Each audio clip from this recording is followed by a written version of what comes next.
Hello everyone, welcome back to my mini blog.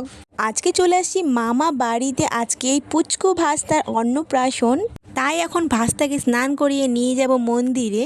আজকে পুচকু ভাস্তা প্রথমবার ভাত খাবে, তাই আমরা সবাই রেডি হয়ে বেরিয়ে পড়েছি মন্দিরে যাওয়ার জন্য। দেখো আমরা ফাইনালি মন্দিরেও পৌঁছে গেছি। আমরা মায়ের ইচ্ছা কালীবাড়ি মন্দিরে চলে এসেছি। মামা বাড়ি থেকে কাছেই মন্দির, তাই আমরা টোটো করে 10 মিনিটেই পৌঁছে গেছি।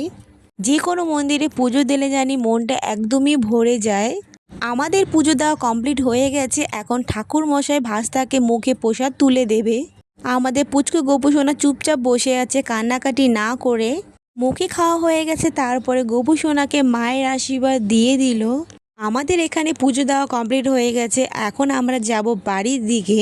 এই মন্দির থেকে বেরিয়ে সোজা চলে গেছি রাধাকৃষ্ণ মন্দিরে। আমার বাড়ির সামনেই মন্দির, তাই এখানে ভাস্তার নামে ভোগ দেওয়া হয়েছে, তাই ঠাকুরমশাই এখানে ভাস্তাকে খাইয়ে দিল। আর বাড়িতে গিয়ে তো এখনো বাকি আছে মামার হাতে ভাত খাওয়া। মামার হাতে ভাত খেতে থাকুক ভাস্তা। তোমরা চ্যানেলটি সাবস্ক্রাইব করে দিও।